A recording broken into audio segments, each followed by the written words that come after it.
So it's time for us to go and do a mini game or two. Now the first one we're going to do involves this little, oh god, what was her name?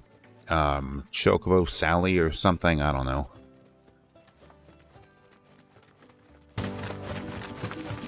Oh hey, you're back. I heard you might need some help. You did? Oh, I see. Billy talked to you, didn't he? I've been meaning to go pick flowers, but the plains are way too dangerous for that. I'm sorry to hear that.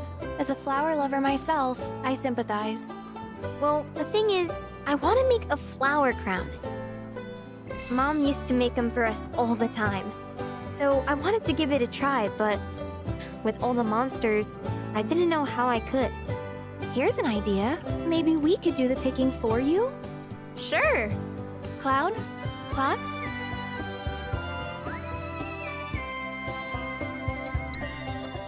Truth is, our parents died in an accident when I was really little. Billy doesn't like to talk about it. Sorry. We used to go on these family picnics. And after we were done eating, Mom would make flower crowns for me and Billy. I'd wear mine for days.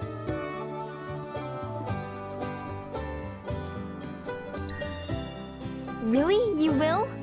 The flowers grow on a hill that's got a great view of Midgar. It's kinda far, but a chocobo will get you there quick. Thank you so much.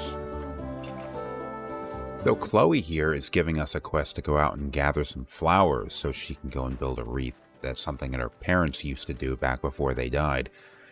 And I don't know if there's really that much money in something like this for us, but we're going to go do it anyway.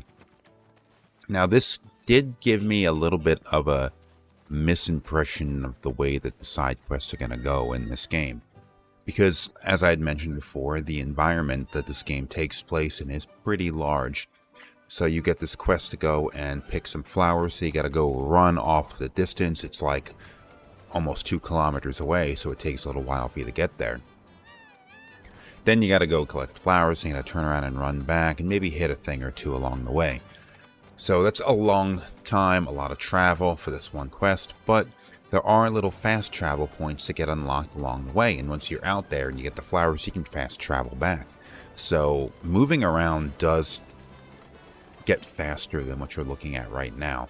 And as you explore the area more, you have more fast travel points, and you make it easier and easier to go and do side quests.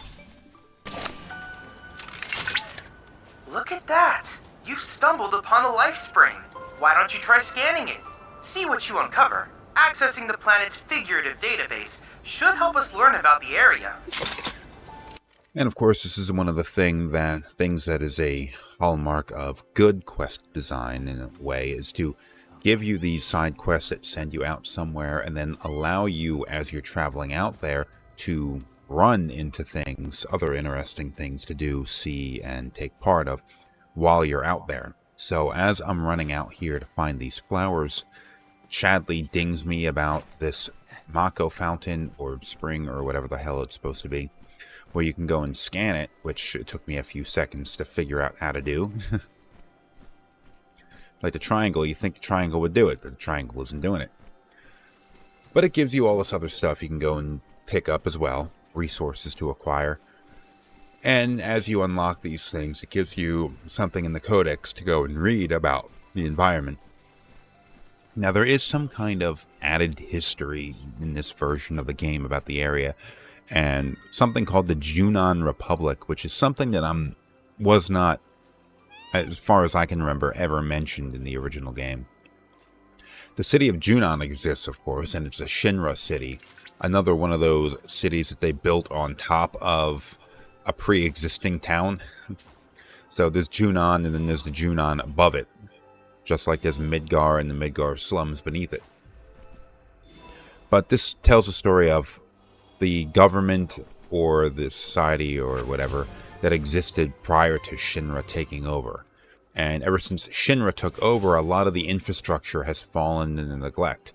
So there is a road that we were running along, and we're going to see later that Junon Republic had built, but since Shinra took over, has fallen into neglect.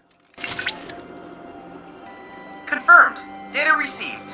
Life springs such as this can be discovered in every region. Their potential energy output is far too minuscule for Shinra to exploit. But to us, they're fonts of intel. I encourage you to seek out more of these life springs. This is in general something that I don't really care much for. I don't think you should really have to jump into the codex to research and read up on things that are important to the story, which is why I didn't like Xenosaga, because it would say things, have references to things, and you'd need to jump through the codex and do research and try to figure out what the hell they were talking about. This is not quite as bad. I'm willing to bet that you can progress through this story without this greater understanding or knowledge of the Junon Republic and not really have it impact your perception of the story or have you really feel like you're missing anything if you don't happen to have not only found this Mako fountain but then read the codex entry after the fact. But I don't know, I'm not deep into the game yet, so can't say for sure.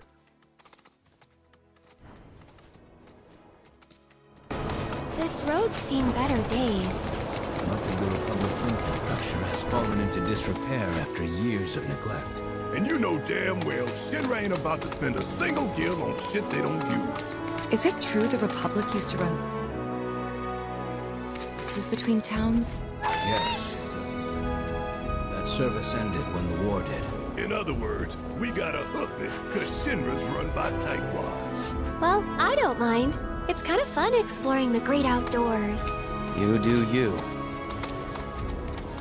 See, that little exchange there kind of tells you everything that you really seem to need to know.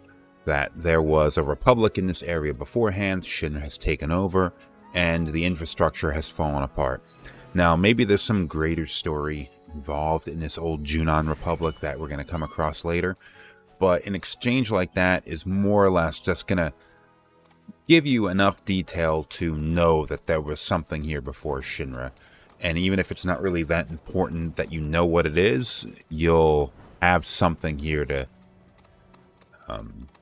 give you just a little bit of an illusion of greater depth. So in order to speed this along, I'm going to speed the video up so we're not taking forever. I did kind of get lost along the way because I wasn't paying much attention to the map. But there is these little cache locations and stuff like that you can run across later. And there are these roads which are somewhat incomplete that you can take everywhere. I wonder if there is sort of like a car or bus system that, although they did say the buses weren't running anymore. But anyway, up in this direction, which is pretty far from the damn Chocobo Ranch, we find our flowers. And this little Chocobo here, I don't know what the hell this is about. It does lead us to a bus station. And it looks like you have these old bus stations, the Republic bus stations, that the signs have fallen over. When you raise the sign back up, that seems to activate it as a fast travel location. There's also the bench. If you happen to have a cushion with you, you can use as a resting station, like the regular benches, where you wouldn't need a cushion. Wow, just look at all of them. I've never seen these kinds before. So, know which ones to pick? Yeah, I got this. As much as I want to believe you, your face says otherwise. Good thing you've got me here. Sorta reminds me of when we picked flowers for the Leaf House. Yes, a reference back to Final Fantasy VII Remake. Outside of Aerith's house, she had a lot of flowers growing despite being in Midgar. And you went and you picked up a bunch of flowers. Now, in that game, I don't know if there's really any kind of difference. I mean, the bouquet is going to look different, I guess. Maybe you had to pick every flower anyway. I can't remember. It's been a few years. But in this, it's pretty much the same thing. You think Aerith would go and pick the damn flowers herself if she's concerned on how it's going to end up, how it's going to turn out. But it's pretty simple. You have a picture there. You just pluck out the colors. So there's blue flowers, and the blue flowers aren't flowers that are in the photo, so I'm not grabbing any blues. So we got yellows, we got reds, and then we have these leafy things. I don't know flowers. I don't know how to tell them apart. All I know is that they're little things that bloom, bees, they're attracting bees, and you don't want to buy cheap ones or you're sleeping in the doghouse. But these are just for a kid, and the kid wants to build some wreaths out of it, or headbands, or whatever the fuck you want to call it. It's a long way just for flowers. This kid usually just walk all the way out here or ride a chocobo all the way out here just to get these flowers. But anyway, once you have all of them, well, we're not done yet. We're just got to get these. What does Aerith call these? I just knew you'd go for the foxtails. Foxtail, huh? I can read you like a book. Well, of course she knew we were going to go for it because it's what's in the damn photo. And we don't have to run all the way back. The fast travel location at the Chocobo Ranch has been unlocked, so we can just fast travel back here and finish off this quest real quick. It is nice that you don't have to run all the way back. That would have been a bit of a drag. But anyway, here we are.